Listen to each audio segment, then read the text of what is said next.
రాట్నం టీవీ ప్రేక్షకులకు నమస్కారం.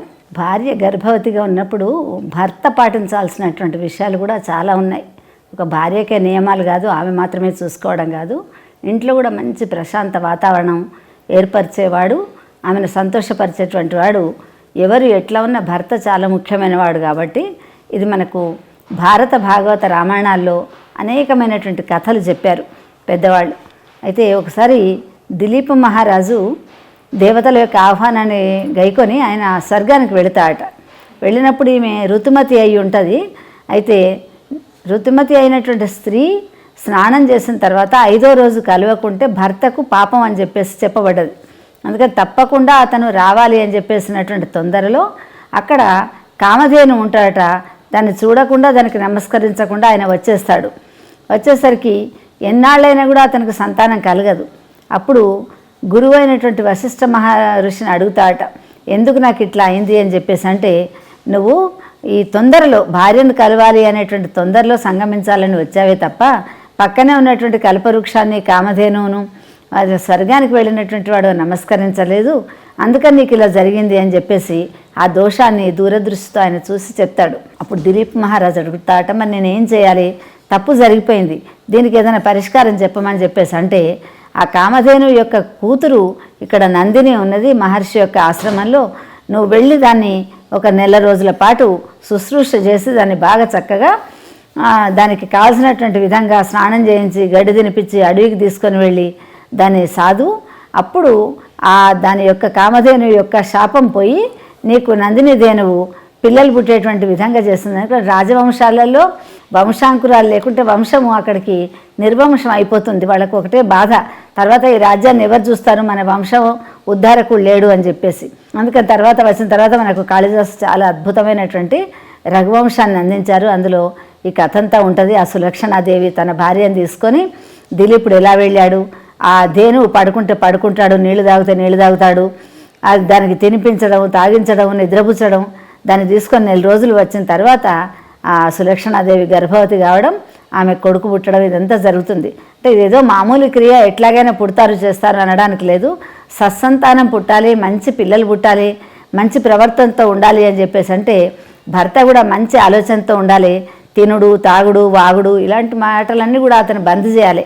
ఎంతో మంచి ప్రశాంత వాతావరణం ఇంట్లో ఉండడం అనేటువంటిది అతను చేస్తేనే సరిగ్గా పడుకునే సమయానికి పోయి వచ్చి తాగి వచ్చో లేకుంటే క్లబ్లకు పోయో భార్యకు కష్టపెట్టేటువంటి విధంగానో చేస్తే ఆ పుట్టినటువంటి పిల్లల మీద ఆ ప్రభావం పడుతుంది. కనుక మంచి సత్సంతానం ఒకరు ఇద్దరు పుట్టినా చాలు, తన దేశానికి అందించాలి. కాబట్టి దాన్ని రఘువంశంలో చెప్తారు, త్యాగాయ సమృతార్థానం సత్యాయ మితభాషణం అని చెప్పేసి. అందుకని ఆ పిల్లల్ని ఎప్పుడైతే అతను అందించాలనుకుంటాడో తన వంతుగా ఒక 2 ఫలాలను ఈ దేశానికి అందించాలి అనుకునేటువంటి ప్రతి తండ్రి, ప్రతి భర్త ఈ విధంగా వాళ్ళు ఉండాలి. పక్కనే ఇక్కడ భార్య దగ్గర ఉండడం, తిన్నావా అని అడగడం, మందులు వేసుకున్నావా, తర్వాత ఎటన్నా తీసుకెళ్ళాలా నిన్ను, రోజు ఏదో 11ంటికి 12ంటికి క్లబ్లలో తిరిగి ఫ్రెండ్స్తో కలిసి రావడం కాకుండా గర్భవతి అయినటువంటి స్త్రీ ఉన్నటువంటి సమయంలో అతను తొందరగా ఇంటికి రావడం, ఆమెకి ఇష్టమైనటువంటి వస్తువులు తీసుకురావడం, పువ్వులు కానీ పళ్ళు కానీ ఆహ్లాదం వచ్చేటువంటి విధంగా వాతావరణం ఉండాలి. అంతేకాకుండా ఆమె ఏదన్నా చేస్తే కటువుగా మాట్లాడకపోవడం, ఈ కూర బాగాలేదనో ఈ చారు బాగాలేదనో వంకలు పెట్టకుండా, ఇంత కష్టపడి నా కోసం చేసావు కదా, చాలా బాగుంది, నువ్వు కూడా ఒక ముద్ద తిని చూడు అని చెప్పేసి ఆమెను ప్రేమగా లాలించడం అనేటువంటిది భర్త యొక్క చేతిలోనే ఉంటుంది. అందుకని భార్య పొద్దుటి నుండి చేసినటువంటి శ్రమనంతా కూడా మర్చిపోతుంది ఆ భర్త యొక్క లాలనలో. ఇది భర్త చేయాల్సినటువంటి పని. తర్వాత మాదక ద్రవ్యాలు కానీ, మందులు కానీ, గుట్కాలు, బీడీలు, సిగరెట్లు ఇట్లాంటివి తాగే వాళ్ళు ఎవరైనా ఉంటే అవి కూడా ఆమె దగ్గర, ఆమె సుముఖంలో ఉండి ఆమె ఎదురుగా తాగడం అనేటువంటిది, చేయడం అనేటువంటిది చేయకూడదు.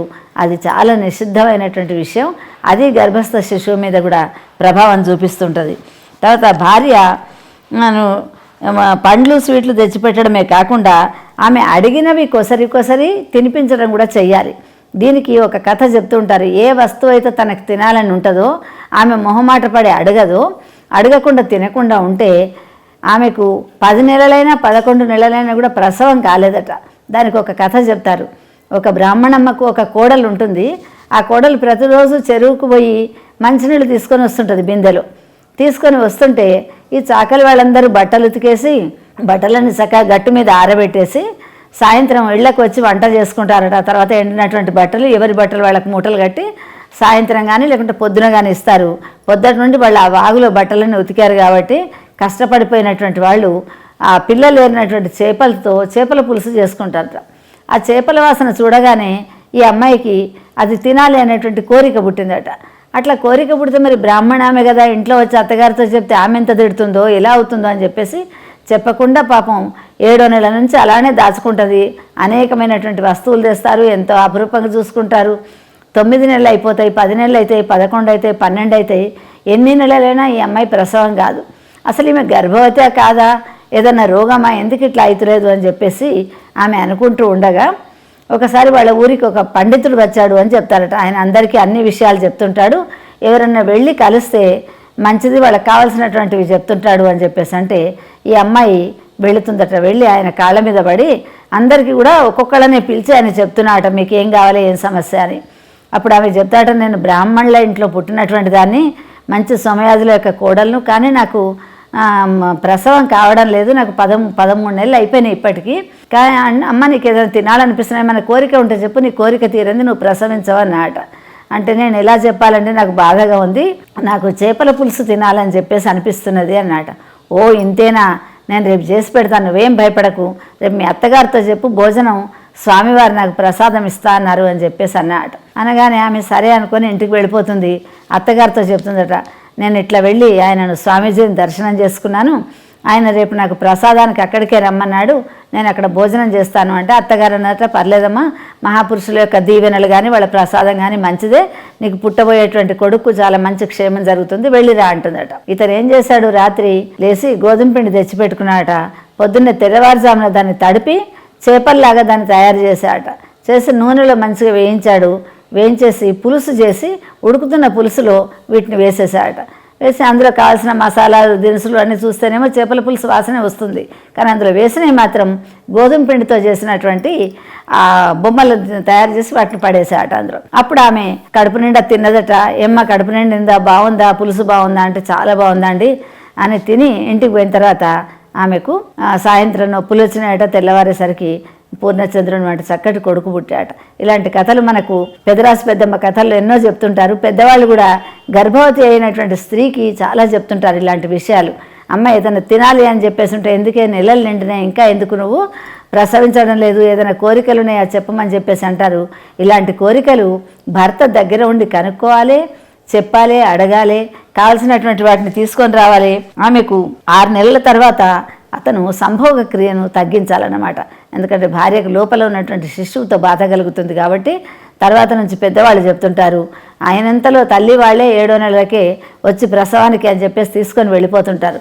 అందుకని భర్త తన భార్య ఎంత కష్టపడుతున్నా తన యొక్క కుటుంబం కోసం తనకు కావాల్సినటువంటి సంతానాన్ని ఇవ్వడానికి అని చెప్పేసి అర్థం చేసుకొని, ఆమె కళ్ళ కింద నలుపు వస్తుందా, కళ్ళు వాలిపోతున్నాయా, లేకుంటే మనిషిలో నీరసత్వం వస్తుందా, ఉత్సాహంగా ఉందా అనేటువంటిది అతను గమనించి ప్రవర్తించాలి అని చెప్పేసి కూడా చెప్తుంటారు. తర్వాత 6వ రోజు సంభోగిస్తే, ఇప్పుడు చైనా పంచాంగం అని చెప్పేసి చెప్తున్నారు చాలామంది, 5వ రోజు సంభోగిస్తేనేమో ఋతుమతి అయిన తర్వాత ఆడపిల్ల పుడుతుందని, 6వ రోజు గిట్ట అయితేనేమో మగపిల్లవాడు పుడతాడు అని చెప్పేసి మన పూర్వం మన వాటిలలోనే చెప్పారు, మన పురాణాల్లో శాస్త్రాల్లో. ఇప్పుడు అనేకమైనటువంటి గ్రంథాలు, అనేకమైనటువంటి వాళ్ళు చెప్తున్నారు ఈ విషయాలు కూడా. అయితే ఆమె కడుపులో ఉన్నటువంటి శిశువు ఆడ శిశువు అయితే ఎడమవైపు పడుకోవాలి అని చెప్పేసి ఆమెకు అనిపిస్తుంటారు నెలలు నిండా కొద్దీ. తర్వాత ఒకవేళ మగపిల్లవాడైతే ఇటు కుడివైపు తిరిగి పడుకోవాలి అని చెప్పేసి అనిపిస్తుంది. నాకు ఇక్కడే పడుకోవడం అలవాటు, నాకు ఇలా పడుకుంటేనే నాకు నిద్ర పడుతుంది, నాకు ఇటువైపే అది అని చెప్పేసి భర్త వితండవాదం చేయకూడదు.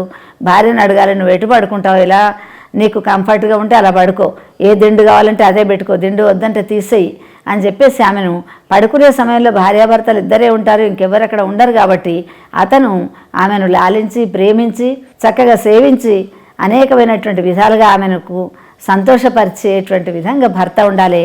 భార్యకి ఎంత సంతానం మీద బాధ్యత ఉన్నదో ఆ బాధ్యత భర్త మీద కూడా ఉంది అని చెప్పేసి చెప్తుంటారు. అందుకని భర్త ఒక్కొక్కళ్ళు అంటుంటారు, నువ్వే కంటున్నావా, దేశంలో ఇంకెవరికి అంటులేరా, చేస్తులేరా అని చెప్పేసి. దానికి అక్బర్ బీర్బల్ కథ కూడా ఒకటి చెప్తుంటారు. చేనికి అది వెళుతున్నటువంటి సమయంలో తోటకు వెళ్ళినప్పుడు తోటలో ఉన్నటువంటి చెట్లన్నిటికీ నీళ్లు పోస్తూ ఉంటే అక్బర్ అంటాడు తన భార్యను, ఏంటి నువ్వే కంటున్నావు, అక్కడ పనిచేసే వాళ్ళు కూడా కంటున్నారు, ఇంత అపురూపం ఏంటి అని చెప్పేసి నువ్వు కూడా తిరుగులే పని చేసుకో అని అంటాడు. అప్పుడు బీర్బల్ అంటాడు, అవును సరే నిజమే అని తోటవాడికి చెప్తాడు, రేపు 2 రోజులు నీళ్లు పోయేకురా చెట్లకు అని చెప్పేసి. మళ్ళీ 3వ రోజు అక్బర్ని తీసుకొని తోటకు పోతే, మీకు బుద్ధి లేదా, ఇంత జీతాలు ఇస్తున్నాను, మీరు ఎందుకు చెట్లకు నీళ్లు పోస్తలేరు అంటే బీర్బల్ గారు వద్దన్నారండి. బీర్బల్ ఎందుకు వద్దన్నావు, నీకు అసలు బుద్ధి ఉన్నదా అని అడుగుతాడు. అంటే ఎందుకులే స్వామి, మనం వస్తుంటే ఎన్ని చెట్లు చూసుకుంటూ వచ్చాం, ఎన్ని వృక్షాలు, ఎన్ని తీగలు ఉన్నాయి, ఈ అడవికి ఇక్కడికి ఈ వనానికి వస్తున్న సమయంలో ఈ తోటలో, అలానే ఆ వనజీవులన్నీ కూడా అక్కడ ఉన్నటువంటి వనవృక్షాలు పెరుగుతులేవా, ఇవెందుకు పెరగవు అంటాడు. అంటే అవేంటే వర్షానికి పెరిగితే వర్షానికి ఉంటాయి, ఊరి బయట ఉన్నాయంటే ఆ రోళ్ళు కొట్టే వాళ్ళను, పని వాళ్ళని చూస్తున్నావు నువ్వు, వాళ్ళు కంటున్నారు, వాళ్ళు తింటున్నారు, వాళ్లకు రాకుమారికి ఇద్దరికి కూడా తేడా ఉన్నది. రాజమాత కదా ఆమె, ఒక రాజును అందించాల్సినటువంటి స్థితిలో ఉన్నది కనుక ఆమె కూడా గులాబీ పువ్వులాగా నువ్వు చూసుకోవాలి, గులాబీ చెట్టులాగా ఆమెను పెంచుకోవాలని చెప్పేసి బీర్బలు అతనికి చెప్తాట. అందుకని భర్తకు చాలా ముఖ్యమైనటువంటి పాత్ర ఈ గర్భవతి స్త్రీగా ఉన్నటువంటి వాళ్లకు అని చెప్పేసి మనకు తెలుస్తుంటుంది ఈ కథల వలన.